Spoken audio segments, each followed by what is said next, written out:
Welcome to the Drum Shuffle, a podcast offering insights, perspectives, and conversations for drummers. I'm your host, Jamie Eads.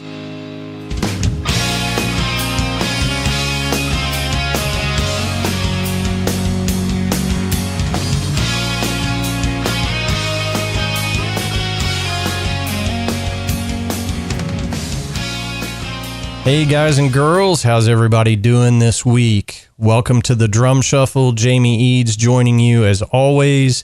This is episode 42.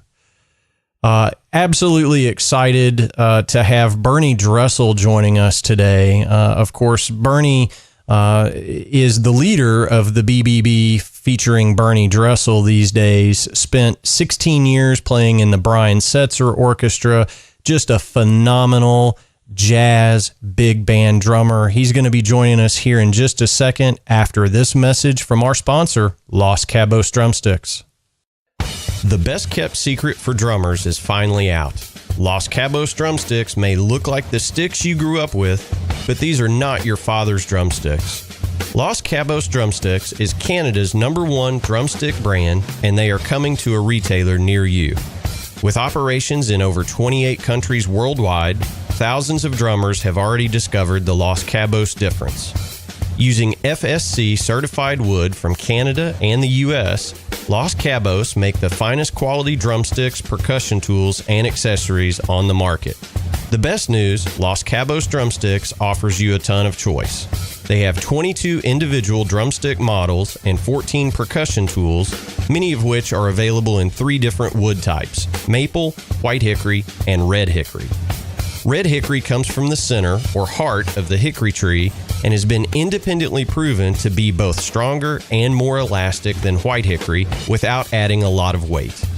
While most drumstick manufacturers have shunned red hickory, Los Cabos Drumsticks has embraced it, becoming the only established stick brand in the world to offer a full line of red hickory drumsticks.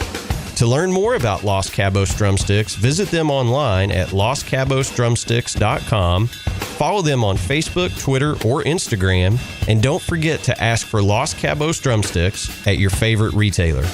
Dare to be different. Join the Red Hickory Revolution with Los Cabos Drumsticks. All right, everybody. As I mentioned, going to be joined here in just a second by the great Bernie Dresel. Bernie took some time out of his busy schedule to come on the show. Of course, the BBB Featuring Bernie Dresel. He has a fantastic new record out that I want everybody to check out. You'll hear us talk about that. Moreover, if you have watched any television or movies in the last 10 years, you have heard Bernie's drumming. Bernie does a lot of the Hollywood sessions with orchestras, and you'll hear us talk a little bit about that. I simply don't have time to go over all those credits. He's just done so much. So please help me welcome the great Bernie Dresel to the Drum Shuffle. Hey, good afternoon, Bernie. How you doing today?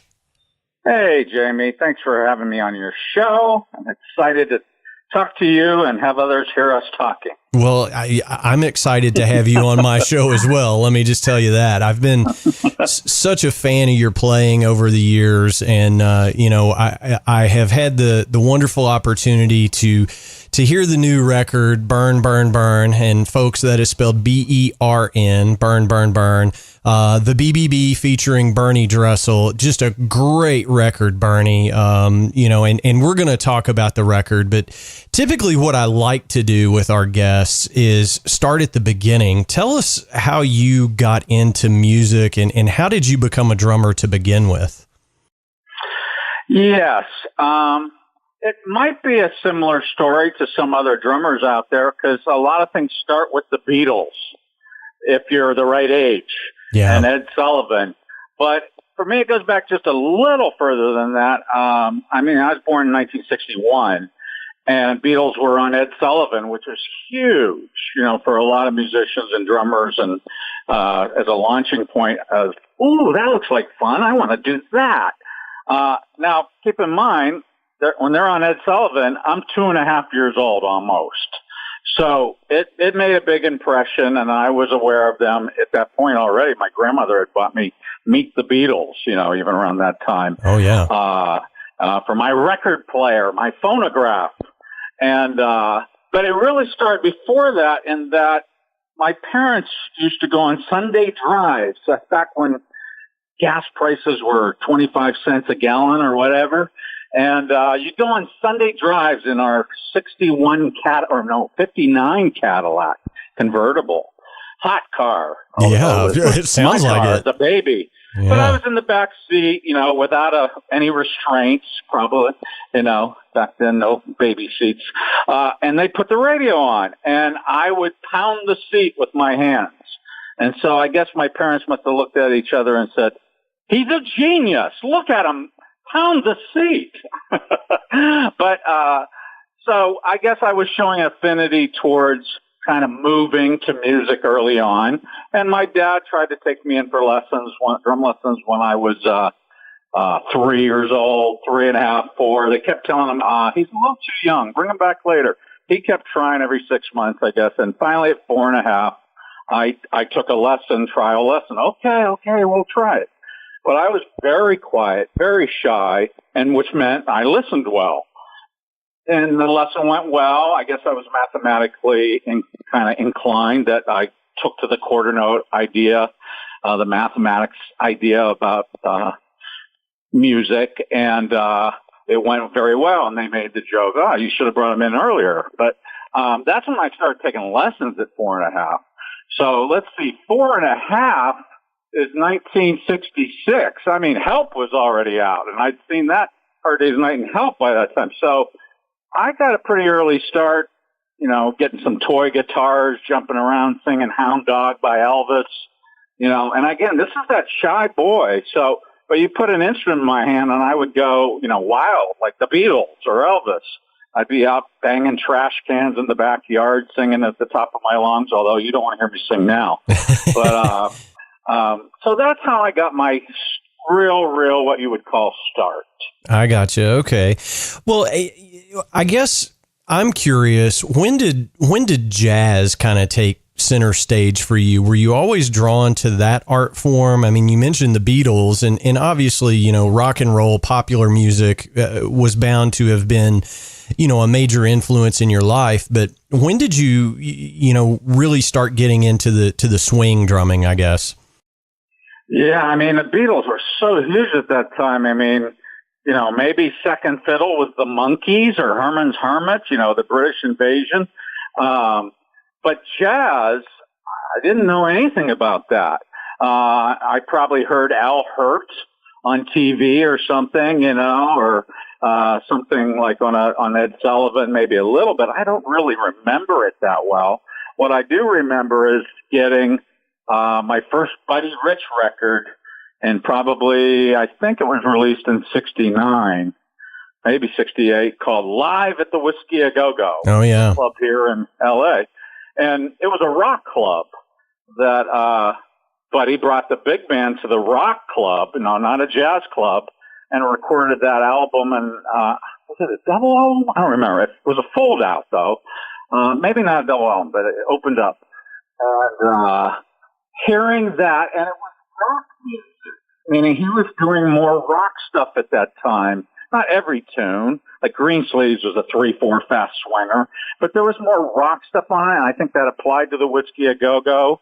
And so that was a good transition of what I knew as the straight eighth note and rock to the big band sound and jazz and horns and Buddy's playing, and it took off from there. I mean, even sliding into the group Chicago with their horns. Billy Cobham later with the funk side of things, but with the chops on top of that. So that's kind of was my introduction to jazz, really, that rock big band album of Buddy's called Live at the Whiskey A Go-Go. I gotcha. Okay. Well, now, I know that you've been in LA since the early 80s. And I also know that you're a graduate of the Eastman School of Music, which, had to be just a wonderful experience in your development as a player. But, you know, when you got to LA in 83, I mean, we had a whole lot of stuff going on in Los Angeles in the early 80s. You still had kind of the you know, new wave skinny tie guys, and then you had all of the metal guys in LA. Was there a jazz scene happening at that time that you immersed yourself in? Sure. You know, the East Coast, New York side, you know, known for jazz maybe more than LA. Can I even say that? I mean, the world is so small now with the internet and all the connections we have to anywhere. But LA was definitely coming from a pop side of things, I think. But there was a big jazz scene here too. I remember maybe third weekend sitting in at a club where John Patitucci was playing bass, and like that usually doesn't even happen here in LA where people sit in that much. It doesn't. I think that's a little more of a New York thing or a past thing. I don't know how it is there now, but so there was a jazz scene here. But again, I was doing everything, doing some top 40 gigs, playing with a group on the road a little bit called the Letterman.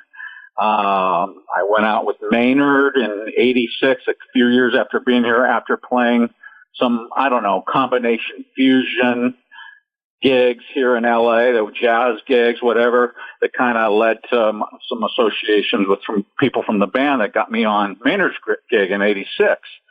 But, yes, there was a jazz scene here, but it was definitely pretty wide. You know, Poncho Sanchez was already doing Latin jazz here, and it's just like a big city of New York or LA. It's very diverse culturally, which is what I love. You know, all the cultures here that I didn't get in Pennsylvania as much, especially musically, let alone people living here. That I love it, and what you can learn from all the different cultures. And people will ask me, "What's your favorite color? What's your favorite drummer? What's your favorite music to play?" And my favorite is diversity and just a wide range of things. And I love that I get to do that in my career and who I live near. Well, I mean, you said a mouthful there, and I think that's a very astute observation.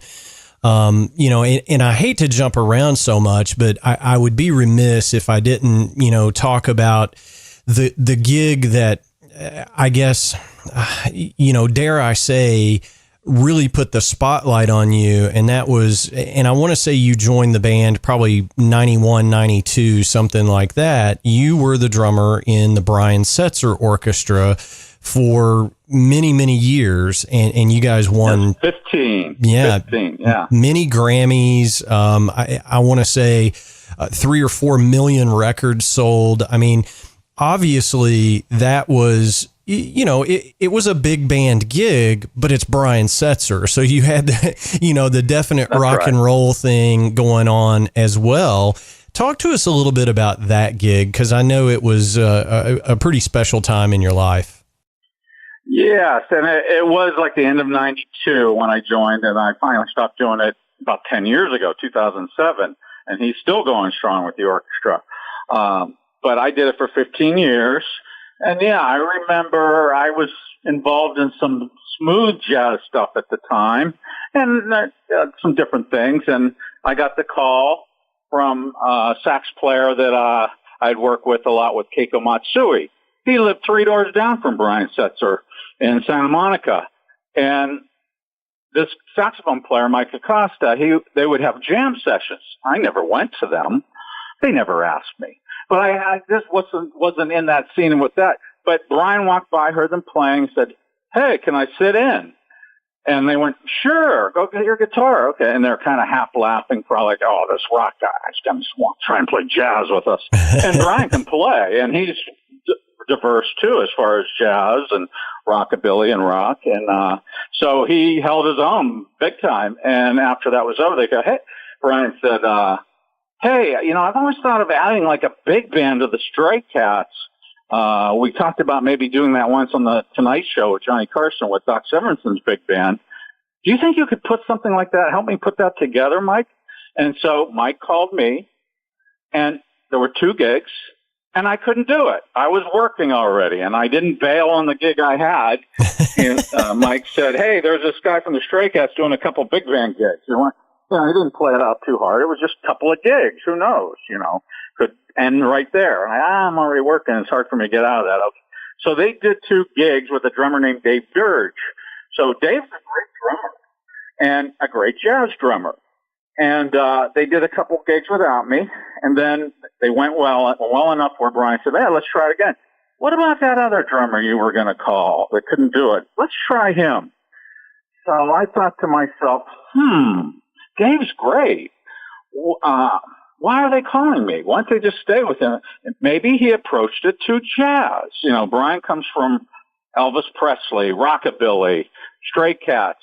So I don't know how Dave did it, but I thought maybe possibly it wasn't rock enough or something. And I thought, well, let me try to not just play big band, which would be the obvious thing to do. You look at 13 horns and upright bass, you play the style.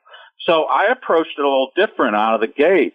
A little more krupa, a little less jazz, more swing, 40 swing dance, more backbeat like Slim Jim Phantom from the Stray Cats would do, only adding that to the big band and trying to hybrid it.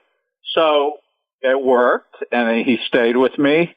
And even from there, it evolved over time. I used to tell people, I guess it's a concoction of thinking about krupa swing and flair, Ringo's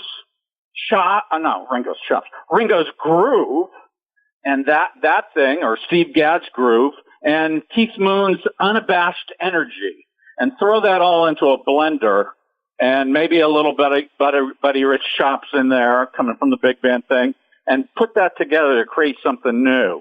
And so that's where that kind of started, and it was pretty traditional kind of krupa 40s swing out of the gate. Brian was doing like Freddie Greencount bassy, polite guitar, playing the 4 quarter notes and singing his butt off, underrated singer. And then it evolved over time where he realized, wait, people want to hear us rock. And so we started rocking up even more. The bass went from just traditional jazz upright bass to the slap rockabilly bass by Dirty Boogie in '98, where, like you said, we sold 3 million copies of the Dirty Boogie with the Brian Setzer Orchestra. So, yes, a great time, kind of be on the map. Yet at the same time, you go, being fame or whatever, people either know you or you don't. We'd be out on the road. Who do you play with? Brian Setzer Orchestra. And they'd either go, "Oh my gosh," or they go, "Who?" Right. So that's like I fist bumped George Clooney on the Jimmy Kimmel show. That was part of a thing where I was hired to do that and play a little rim shot for him for Jimmy's 50th birthday. I told my dad, I worked with George Clooney. It's pretty famous.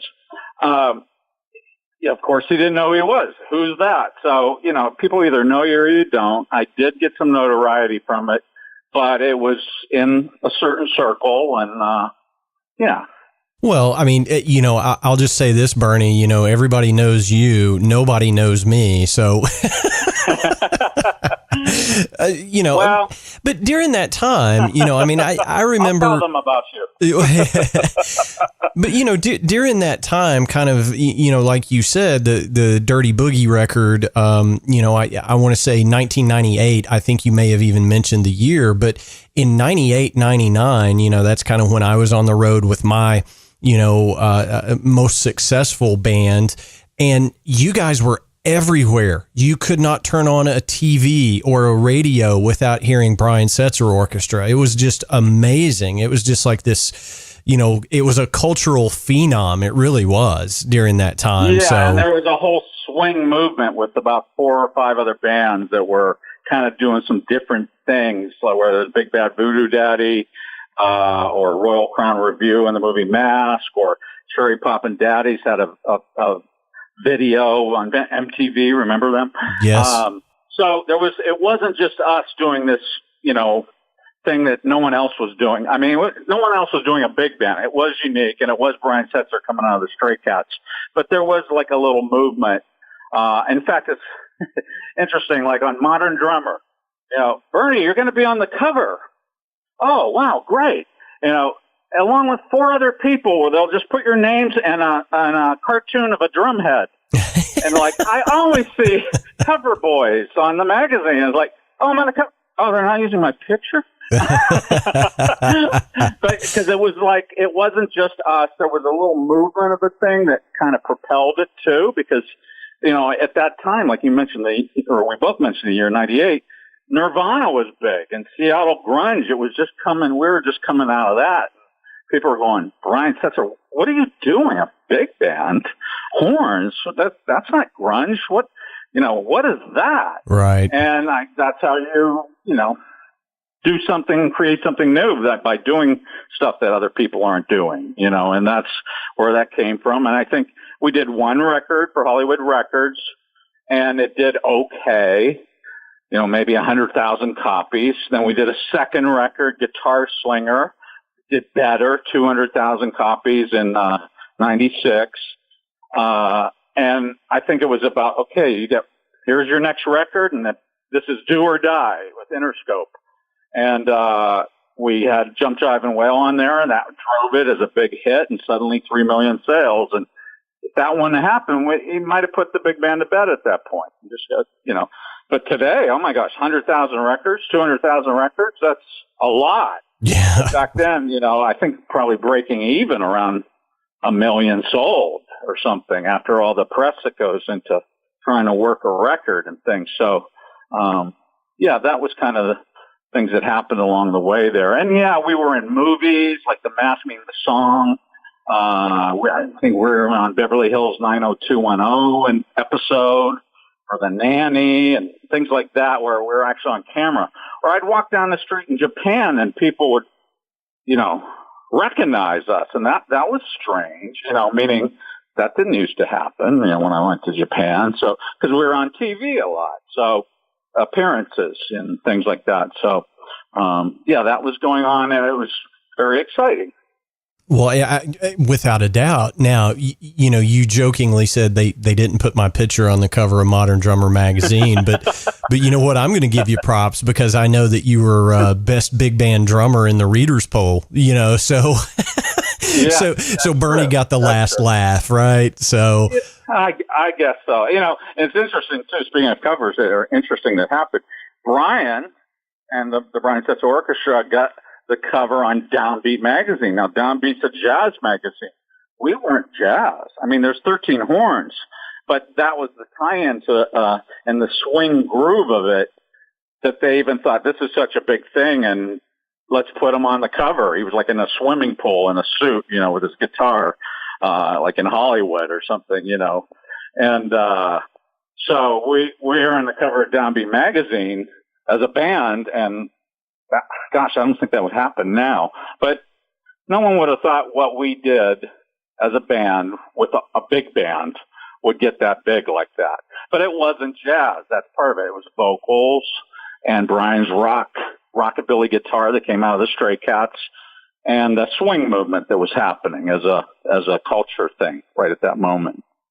Well, it was just I guess pardon the pun, but a perfect orchestration of all those elements coming together, at the time. And, it was just, it speaks for itself. And, as you said, Brian is still going strong with the orchestra, and it's just great music. And you lent a huge hand to that, during the genesis of the project. So I wanted to at least mention it because, I think that's where, I think that's where most people immediately recognize you from.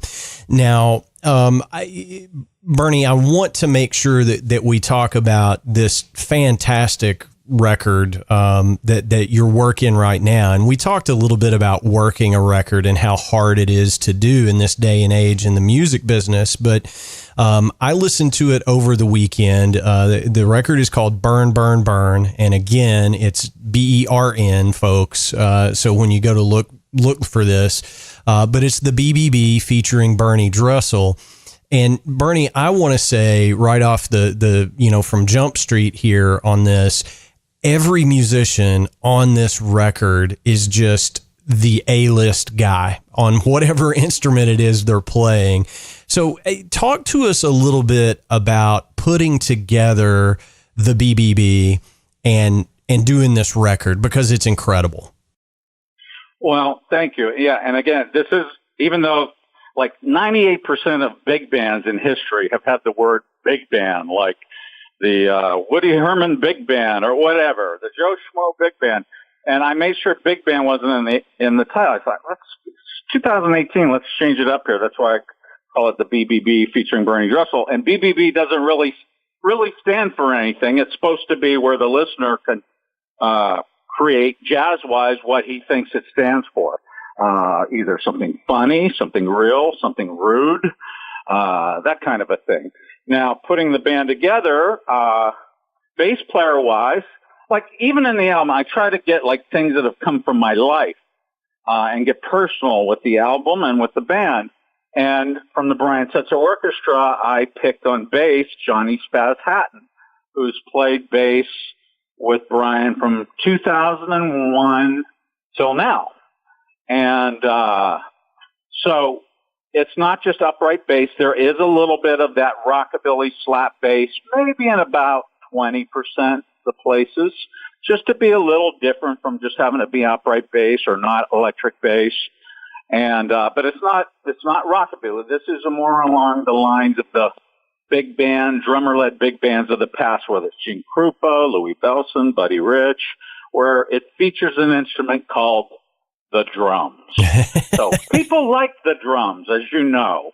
They're visual, they're fun, they're primal. So the bass player is the upright slap. I decided not to have piano. 98% of big bands ever have had piano in it. So no piano. We have electric guitar, a la Setzer, but not a Setzer style. And in fact, Brian Setzer started with piano and Brian on guitar, the Brian Setzer Orchestra. And then eventually by Dirty Boogie, when he started getting that slap bass in there more, we got rid of the piano. It was just not needed. It was just too much sound, and you already had the big band acting like a keyboard almost and somewhat. So one of the things I also did was call people I like. That's good, right? Yeah. Call people that I went to school with, maybe about 4, I don't know, at Eastman School of Music in Rochester, New York. I tried to stay away. Another big band I was in for 15 years is Gordon Goodwin Big Fat Band, where we won a Grammy for Best Large Jazz Ensemble Album. And I try to not have those guys in the band. Or if they're in the band, they're playing a different instrument, like instead of tenor sax, they're playing alto. But it's not those cats. I also try to have diversity, meaning I have ladies in my band. Do I hear ladies applauding out there? You should. So, you know, as a guy who I'm 56 now, who I see a lot is older guys and playing with them a lot. So that leads to calling them more. So I went out of my way to call some more ladies for the band. I went out of my way to call some that are 22 years old that I don't play with because they're the new crop coming up. Carl Saunders is, you know, older than me. He played with Buddy Rich's big band and Alan Kaplan. So I went all over the board with age and trying to be diverse, also culturally and race, with still calling the best people and still trying to spread it out as best you can. Nothing's perfect. There's no quotas of a certain percentage, but just try to at least go there and try to make that happen a little more outside the box of what I would normally or who I would normally play with. So that was part of it. I also tried to pick tunes that, again, don't have to be drum solos, but they're drummy and stuff to kick the big band to kind of lash out and catch figures. And there's not extended solo sections. I'm trying to hide the jazz per se, meaning the solos might be horn solos, guitar solos might be 30 seconds to 45 seconds long, minute at the longest. No 3-minute solos, no extended solos where there's no backgrounds and suddenly it's a jazz quartet. I'm trying to get more people than just jazz lovers to like big band music and drumming that wouldn't normally listen to it. And that seems to be working. I mean, it's kind of what Brian Setzer did too. We're playing with a big band and there's, 3 million sales or sold out concerts. So in a different way, like no vocals in this band, singers will come up to me at a gig, go, hey, they see like there's no singer in the band. They think this is their chance. Hey, if you ever need a singer, and I look them straight in the eye, I go, we will never have a singer. Yeah. This features an instrument called the drums. And then they kind of cower away. One young girl got really furious with me, but I kind of enjoyed telling them that it's, not the, vocal music. Gosh, it's all over the place, and it's a good thing. And, it connects with people. Obviously, it's in so many successful music, and instrumental music is down the ladder as far as popularity, I would say. And I'm trying to feature that drumming instrument that people really do dig, and but not make it or to make it accessible. So again, not too long of tunes. All the tunes are like 4 minutes to 5 minutes long. They're not 8 to 10. It gets in and gets out a little quicker, attention span. These are some of the characteristics of the band, and energetic tempos. I don't write any of the music, so I can pick great tunes, great writers, jettison stuff that I don't think is good enough or energetic enough or a good mix for the record just because I wrote it. We're going to play this because I wrote it. No, I'm trying to really be a good song picker, tune picker and producer of the shows and the album, where it's fun to listen to first tune to the last note. Well, mission accomplished there, Bernie. I mean, I'm not just saying that, if I thought it was just an okay record, I would say, yeah, you got an okay record here, but it's, I listened to it a couple of times over the weekend, and it's, it's produced very well. And I know that you were co-producer on the sessions. It's produced very well. Sonically, it's very pleasing.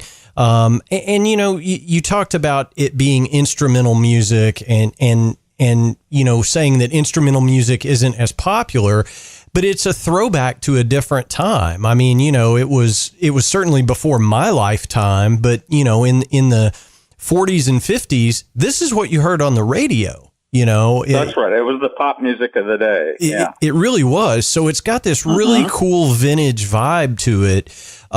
It's, look, I love drums so much. It's not even funny, as do you. But, some of these proggy rock bands that have, like you said, these 12-minute opus drum solo kind of things, it loses my attention quickly. So I kind of went into listening to your record thinking, well, it's going to be a drum solo in every song, and it's not. It's very accessible music. So kudos to you for putting out a record that I think will appeal to everybody, not just drummers. Well, I got to add to that. Our lead trumpet player, by the way, my lead trumpet players, they're animals. Jimmy Havorka plays with the Eagles now. Tony Boncera was playing with Big Bad Voodoo Daddy. But it's very hard. This, again, part of the things I pick is, that Maynard Ferguson high trumpet and powerful and exciting. So it's hard on their chops. So no sympathy for them, but it's because it's exciting. But Jamie said to me after, he plays the tunes all the time. As we prepare to record the record, he said, I thought there would be more drums on it. And I was kind of taken back and going, wait, what do you mean? There's drums all through it. And I'm solo. There's in the last tune, with the only tune that's like 15 and a half minutes long, because it's like a suite in the tradition of like Channel One or West Side Story, that long form piece with the big drum solo. I have a 1 minute drum solo in it and a 3 minute drum solo in it. So, and there's plenty of other little ones scattered here and there throughout and moments. And I think there's a lot of drumming. And I realized it was a compliment that if he would have said, gosh, there's a lot of drums on that, Right. Meaning like too much. So I think all the drumming that I did on it, I think what that points to is I tried to be musical about it in the production of where I play or how much I play, or that I'm not overplaying. And so I think even when there's, quote unquote, a lot of drums, it's musical enough that it doesn't feel wrong. And like, I can't wait for this to end, like you were talking about. So I think that's a good thing that happened on the record. I really don't know if I'll ever top it.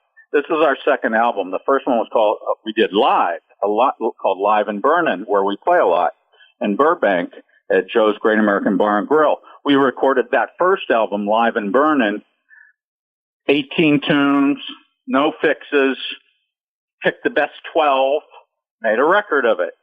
And this time, Bern Bern Bern is a studio album, and, picked the best 12 that we were already playing, best 14 in this case, and tried to pick, or put those on there. Then I just feel from the production, the tunes that got on there, the way they were performed, all the ear candy of the production that I put on it. I mean, there's a list, like every tune has something different on it, like sound wise, and it's all subtle enough where it doesn't really jump out like, whoa, that was a lot of tap dancing. Like I tap danced on Anything Goes for 4 bars. There's accordion on this. There's balloons popping. There's banjo, baritone guitar, balalaika, ukulele, all kinds of different sounds, taiko drums, buckets, trash cans. But it's all subtle enough that it still, I think, retains the DNA of what you're saying, that classic big band, yet I'm subtly bringing it into ear candy, Sgt. Pepper production kind of stuff, the Beatles being important to me. I mean, there's even 9 clarinets on 2 tunes. The Los Angeles Clarinet Choir is on 2 tunes, on the song Bern Bern Bern, which is a homage to Benny Goodman, clarinetist, and Gene Krupa, floor tom. And instead of 1 clarinet like Benny, there's 9 clarinets.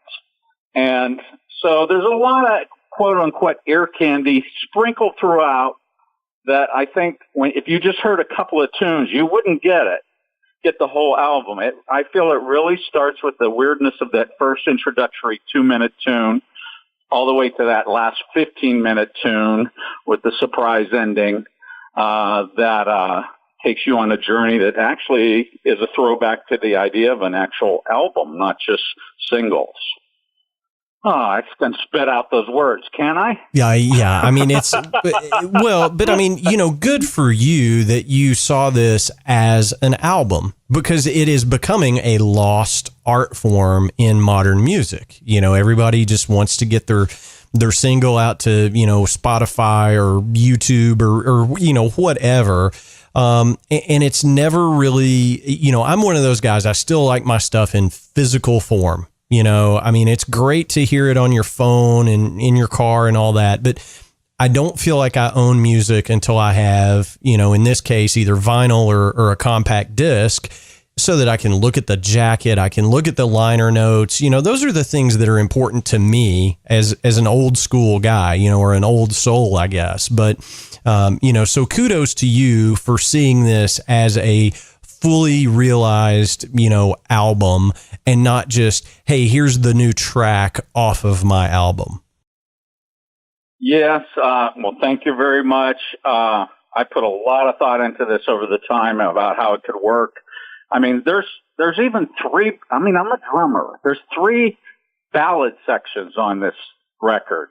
2 of the tunes are half ballads. And so I didn't want to just keep doing the same thing, so I had to approach them differently or leave them off the record.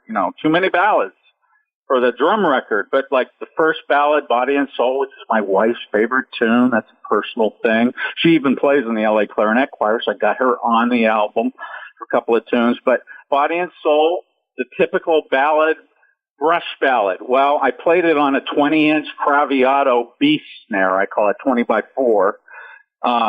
And so this huge head, and then detune that, maybe about a fourth down, just to get a little different sound. It's subtle, but it's there.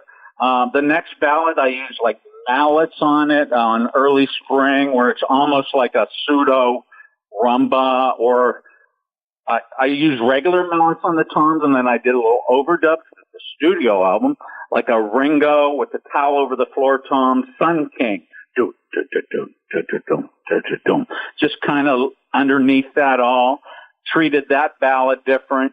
And then the ballad section of the suite at the end is a little more of a pop thing, yet I didn't go totally pop with it. I went brush with the side stick, brush on the snare, but more straight eighth and straight 16th feel that was a little more pop, or not jazz per se.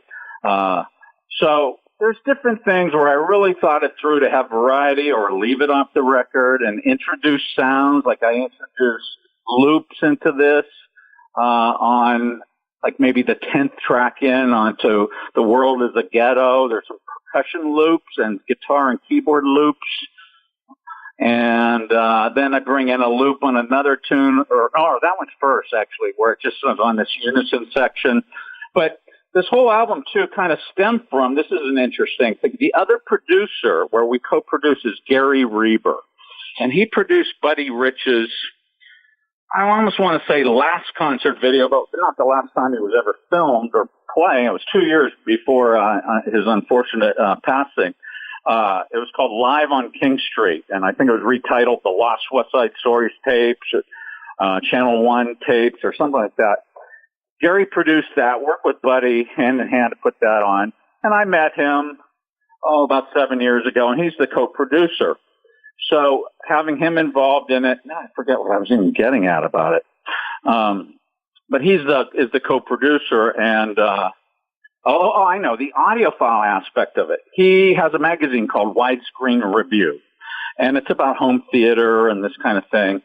And so we released both these records on CD and digital downloads, like Amazon, CD Baby, iTunes Store, not Spotify, not Apple Music. And, but we also released it on CD, but we also released it on Blu-ray Pure Audio. Oh, cool. Which is 96K, 24-bit. So it does sound better. It really does. Yeah. It's my favorite. Even though we released the first album on vinyl, and vinyl will come for Bern Bern Bern in about another 4 months. That's my favorite sound of the different formats. But it's also on the Blu-ray, which is, you can't play that in your CD player. You got to have a Blu-ray player. It's just audio. It's not a video concert. That's stereo, and also 5.1 surround, and what they call 9.1 Oro 3D, where you got a vertical surround around you too. So like an aquarium of sound coming at you. Buckets coming in the rear on Night in Tunisia while I'm playing drums in the front. So there's some overdubs of stuff, and like bones all the way to the left or the right, saxes all the way to the left, all the way to the back. Trumpets up high above the rhythm section in the front. So it's an audiophile release too, which is a different aspect and actually brings, again, this quote-unquote big band jazz record to not a jazz audience, where someone that has surround sound speakers go, I want to hear music in surround. Yeah. One of the tunes we did by War called The World is a Ghetto, that was released, am I right, 40 years ago? But it was released in quadraphonic back then. It was like the number one record by War. But, not many people had quadraphonic. Just like now, not many people have Oro 3D 9.1. But they do have 5.1 sometimes because of their home theater system. And so it's available that way, and we're selling records. We're selling Blu-rays. We're not putting them on Spotify, giving it away for free. It's available on my website and at the retail outlets to buy. Yeah, well, I'm just going to say it again, to my listeners. This is a record that everybody should have from 2018. And I'll just leave it at that, but it's a fantastic project. Now, Bernie, I would be remiss also if I didn't at least mention it. You know, anybody that has watched a movie in the last 10 years or any television in the last 10 years has probably heard your drumming. Your list of credits for, you know, motion pictures and television is pretty incredible. And just to give, you know, just a little short, you know, blurb about it: Jurassic World, Inside Out, Minions, American Sniper, Mission Impossible, Ghost Protocol, Batman versus Superman, Family Guy, American Dad, The Cleveland Show, The Simpsons. I mean, it just goes on and on and on and on. Talk to me a little bit, you know, if you would, about some of those gigs. You know, I mean, I'm assuming those are, you go into a studio, you're working with a large ensemble and you're laying down drum tracks. Do you know what these are going to be for before you go in, or are you just going in and playing what they stick in front of you? Going in and playing what they stick in front of me. Although most writers will go, here, this is kind of a guide, make it better. Don't play exactly what's on the page. Play a little what you think is better. And then they listen and might direct you differently, but they realize that any drum chart, whether it's a big band chart or something for, well, you know, one of the other ones recent was Incredibles 2, they'll give you, you know, either just slashes and some words, or they'll give you an exact hi-hat part or kick drum, and then you got to fill it in some more. Or they'll say some more verbally to you before you play it. But yes, playing at the same time as, like, TV is usually about 35 musicians, which sounds like a lot. And it is in today. Although the movies can be like 100 musicians because it's a full symphony orchestra out in the big room, and then you're in the drum booth. And then some of the time I'll be in the drum booth, and then they go, okay, there's no drums on this. Go out into the percussion section with the other 6 percussionists or the other 2 percussionists on Family Guy and play percussion, orchestral percussion back there. There's no drums on this cue. So I'm pretty, you know, versatile as far as a studio player, you know, being versatile in styles, but also the fact that I even play orchestral percussion, timpani. Like I used to play timpani on Deep Space, Star Trek Deep Space Nine and Voyager. And or mallets, you know, playing xylophone on some Disney theme park thing or whatever, you know. It can be all over the board, and you don't know what's coming until you show up. Now, if it was really horrendous part, meaning they say studio work is 95% walk in the park, 5% pure terror. Yeah, that's true. Meaning, like, oh no, look at all that. Now, I'm a pretty darn good reader, so maybe my terror is 1%. But usually, sometimes they'll send you the parts ahead of time because they're just being thorough. And I'd say most of the time I look at it and go, oh, I didn't need to look at that. That's fine. But they're making sure, you know, and maybe they're sending all the parts because the violin part was so hard. And they just sent everyone their parts. But generally, yes, you're seeing it for the first time on the stand. You know, you might cheat, look ahead and let's see if there's anything to look at before, so you're not surprised when you turn the next page over and go, oh no, you've looked at it before the session starts, meaning 5 minutes before, 15 minutes before, take a look at it, see if there's any problem things to look at. And you do it. And let me tell you this, they want it perfect the first time.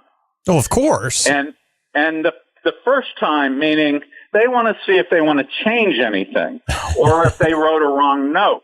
They don't want you, like a clarinet player, to play a wrong note because they missed it. They want to hear the wrong note if they wrote it wrong. They don't want to be distracted by mistakes.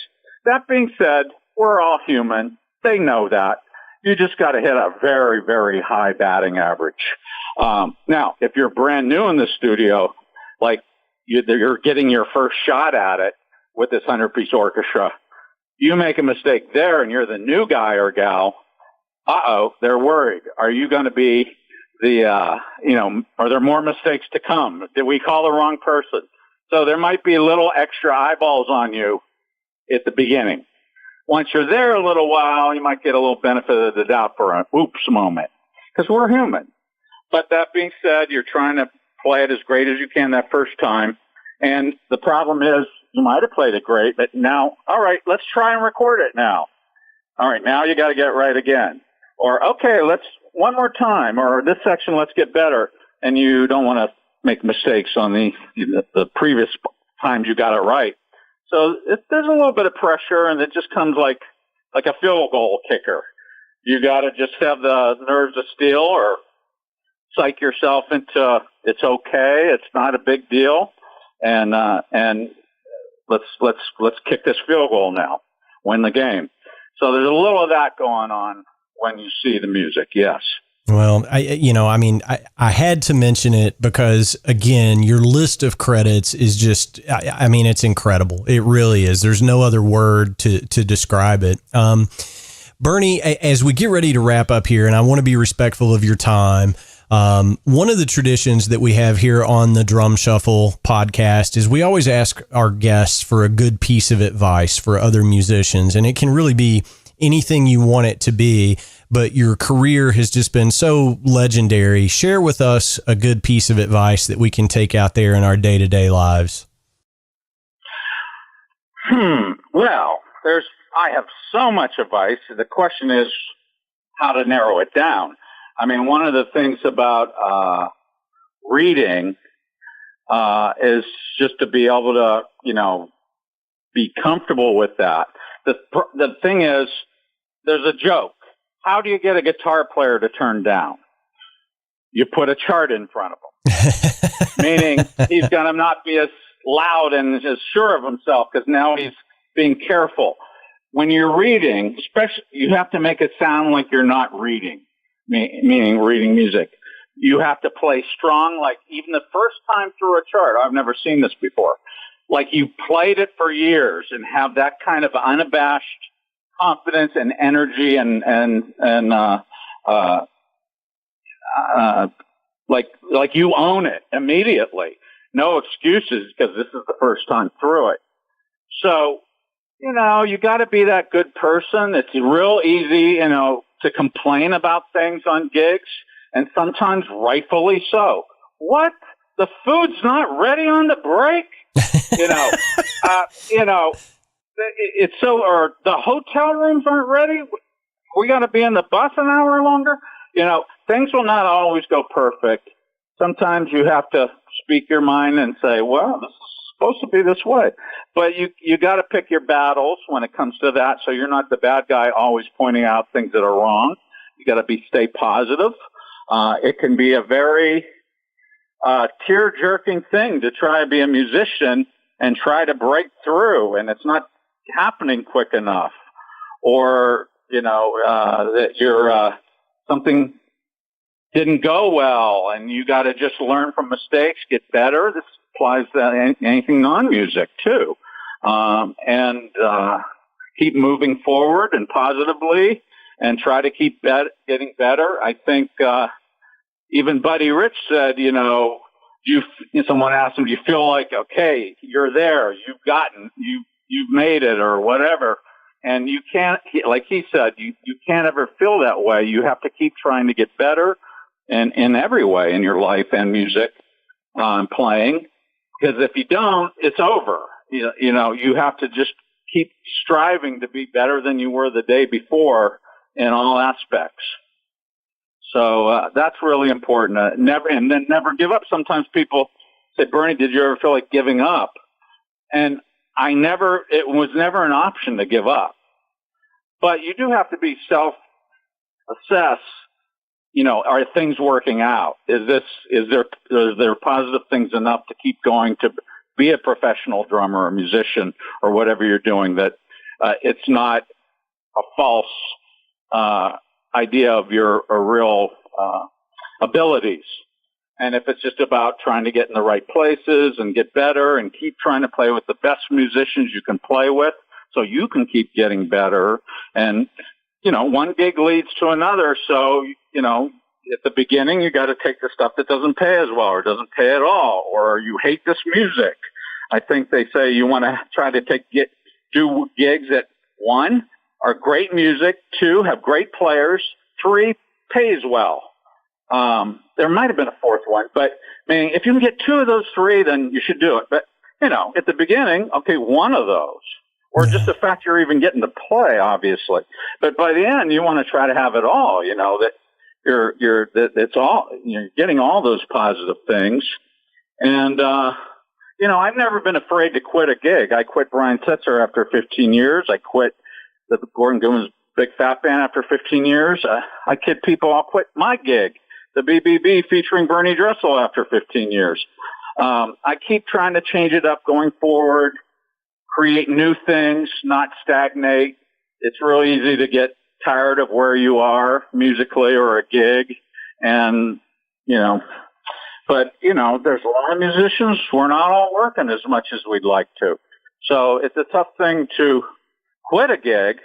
But sometimes if it's taking so much of your time, you have to open up new opportunities that hopefully will be better. But, you know, a different opportunity is kind of fun too.